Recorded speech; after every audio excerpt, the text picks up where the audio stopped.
Like all good things, our Final Fantasy XIII videos is coming to an end.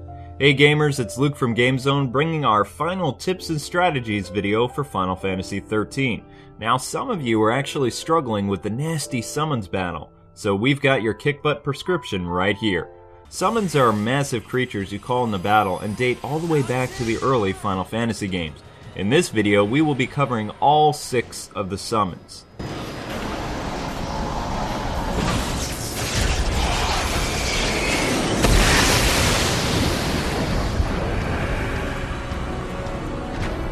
Need your help, big guy! Let's first start this shindig out with Snow and Shiva. Snow is actually the first character to release his summon into battle, and he must face the Shiva sisters, Nyx and Styria. This next statement is not meant as an insult to any gamer, but this boss is the easiest. Now, some of you know that Snow is actually a Sentinel character, so his main attacks is actually defense. So all you have to do is steal guard the entire match. You don't need to counterattack, you don't need to go on the offensive, you just sit there and guard, and Shiva's gauge will fill. It's that easy. While Snow's summon may have been like eating cake, Light's is like chewing on a jawbreaker. For all you RPG nerds out there, Odin is a classic summon from the past entries in the franchise, but man is he ever evil in this game. Especially for the level you have to fight him as. I would strongly recommend casting Super Soldier at the start of this fight. I can't stress enough how important it is to have protection on Light. Not so much on Hope, but definitely Light. See, without it, each time Odin smacks you around, the Doom counter is going to speed up. But with protection, it doesn't increase at all. I used Yin and Yang heavily on this fight, but if you want to speed things up, just use dual casting, as it seems to be his primary weakness. Since for some reason Odin is weak against thunder magic, yeah, go figure that one. Final Fantasy is just goofy like that, so don't even try to make sense of it. Unlike Snow's battle, this fight is more about being on the offense. Even though it seems like you're not winning, you are. What gamers loathe about this Eidolon battle is the Doom counter. I'm pretty sure that you only had 3 minutes to acquire Odin's power before your time is up. Somehow I managed to get lucky and Odin turned Hope into a punching bag, while I just attacked from afar. The only time Odin paid any attention to me is after he killed Hope. Yes, Hope bashing for the win! So your experience may differ a little bit from mine. Still, you should be able to beat him using what I told you before, and dual casting actually speeds up the process very quickly. I'm not gonna lie, attacking him with Commando just doesn't work at all in this game. All it's gonna do is make Odin angry, and his Gastalt meter's not gonna fill very quickly at all.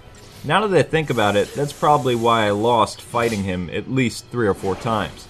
I accidentally started using Ravager when I was panicking and noticed how the Gestalt gauge was almost full. Then I was like, I won! Basically what I'm saying, Odin is weak against Ravager attacks, but you have to have protection in order to survive his onslaught. Alrighty, Brynhilda. With a name that hard to pronounce, you would think this guy would be one of the tougher fights like Odin. But you won't even get a sunburn from this guy, and that's really sad considering how awesome his name sounds, you know? If you do manage to get pwned by this guy, well then shame on you. At the start of the battle, cast Tide Turner, so Chokafro will cast Haste and Pigtails will debuff the summon.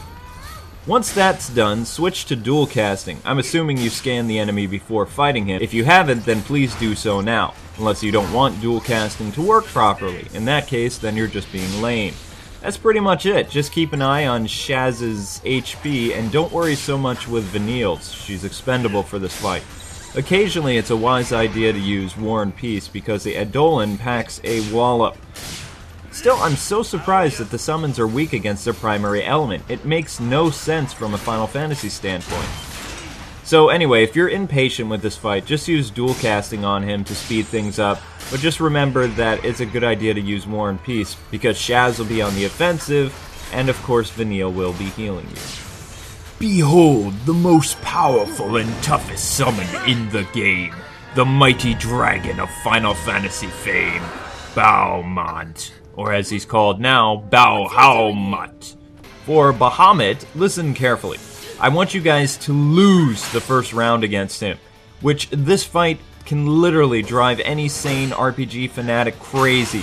It is wicked difficult, so do yourself a favor and take a dive. I'm serious, just lose. Okay, now that you've done that, this is very important. I want you to skip through the cutscenes. Thank you. Now that you've skipped through all the cutscenes, I want you to set up better paradigms, which is the key to a great, easy fight. So first, what I want you guys to use is Delta Attack, Diversity, Mystic Tower, Combat Clinic, Ruthless, and Scouting Party. Are you guys noticing a theme with all these different paradigms? That's right! Fang can block in every single one of them, so she's Sentinel for virtually the whole fight. While the Eidolon is busy attacking Vanille and Light, use this opportunity to cast Entrench for Fang. That's it. Use Entrench the whole fight, and this is just like fighting the Shiva sisters. I'm not lying. As you can see, this fight is so much easier now. Sure, you could go the route of debuffing him and randomly trying to attack him, but you are going to lose. Badly. Entrenching Fang puts you on D and offense virtually at the same time. When she's getting attacked by Bahamut so much, she takes that in, and then it's kind of like the Vendetta attack where she goes and dishes out the same stuff to the summon. Truthfully, Light and Vanille's well-being doesn't matter for this fight at all. If you wanted to play Saint, then you can just use Combat Clinic the whole time so the other characters can heal themselves while you're still defending. So, it's all good. And with that, Fang manages to obtain her Eidolon, but through cowardly acts. See, that wasn't as tough as you thought, huh? Moving on to Alexander. Rather than spend as much time as I did on Bahamut and Odin, this is gonna be a quickie. When facing Alex, don't let Hope die. Yeah, that's just common sense. Alex is so wicked strong, and he can flatten Hope in just 2 hits. See what I mean? Ooh, Hope Pancake. Casting Entourage right away, though, has Fang take the focus away from Hope, so by using Auto Chain, Fang should be taunting Alexander and aggravating him into pummeling her, which oddly enough she can actually take that pounding literally. Lightning acts as the healer of the trio, and every time Alex attacks, she will heal Hope automatically. So Hope's job is to be the Ravager of the group and using magical attacks on the lumbering giant. Honestly, I only use 2 main paradigms for this entire battle, Entourage and Relentless Assault. Both work surprisingly well in filling up the Gestalt gauge. Alexander doesn't really use anything other than pounding the ground, so you don't really need to worry about insane super attacks, although in the next summon fight you will. Once you defeat him, the towering castle is yours to command with Hope.